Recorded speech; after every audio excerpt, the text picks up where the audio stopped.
بہت ہی کمال کا وظیفہ۔ اگر آپ کی دعائیں قبول نہیں ہوتی، کوئی بھی حاجت پوری نہیں ہوتی، تو اسم اعظم کے ذریعے اپنی دعائیں قبول کروائیں اور سنیے ہشام بائی کی زبانی۔ نبی کریم صلی اللہ علیہ وسلم نے ارشاد فرمایا اسم اعظم 3 صورتوں میں موجود ہے۔ ابو امامہ کہتے ہیں میں نے رسول اللہ صلی اللہ علیہ وسلم سے خود سنا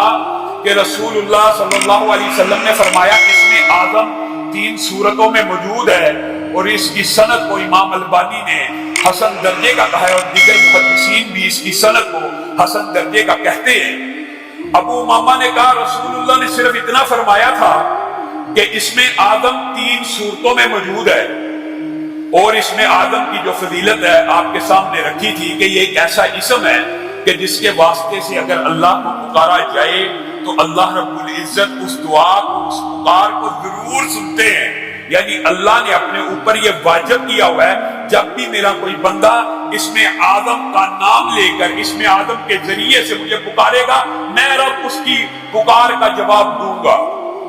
ابو امامہ نے کہا رسول اللہ نے تو اتنا فرمایا تھا، ان میں سے ایک سورت بقرہ ہے،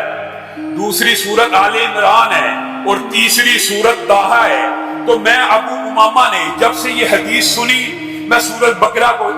پڑھنے لگا، میں سورت آل عمران کو پڑھنے لگا، میں سورت طٰہٰ کو پڑھنے لگا، اور پھر اتفاقی طور کے اوپر میں نے دیکھا کہ ان تینوں صورتوں میں اگر اس میں اعظم موجود ہے تو وہ کون سی کامن چیز ہے جو ان تینوں صورتوں میں موجود ہے۔ کہا میں نے سورت بقرہ کو اٹھایا، اللہ لا الہ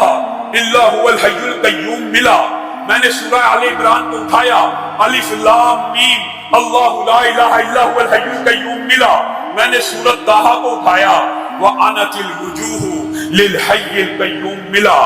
تو میں ابو امامہ آپ کو یہ بتاتا ہوں، یہ بات اگلی صحابی کی ہے، وہ بات رسول اللہ کی تھی کہ اس میں اعظم 3 صورتوں میں موجود ہے، سورت بقرہ،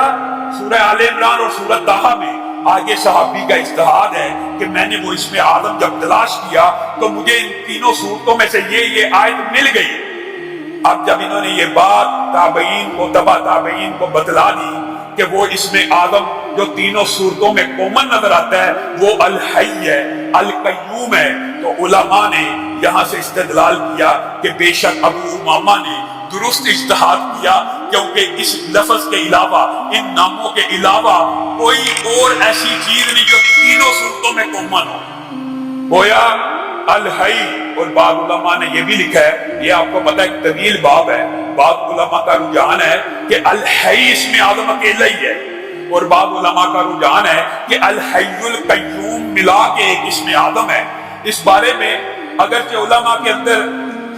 اجتہادی طور کے اندر اختلاف موجود ہے، بعض الحی کو مانتے ہیں اور بعض الحی القیوم کو مانتے ہیں، لیکن مجھے اور آپ کو کیا تکلیف ہے الحی اور القیوم کہنے میں کتنا ٹائم لگتا ہے؟ اگر ہم دونوں نام کہہ کے یا حی یا قیوم برحمتک استغیث کہہ لیں گے، اے حی اے قیوم اپنی رحمتوں کی بارش مجھ پہ برسا دے، تو مجھے اور آپ کو کتنا ٹائم لگ جائے گا؟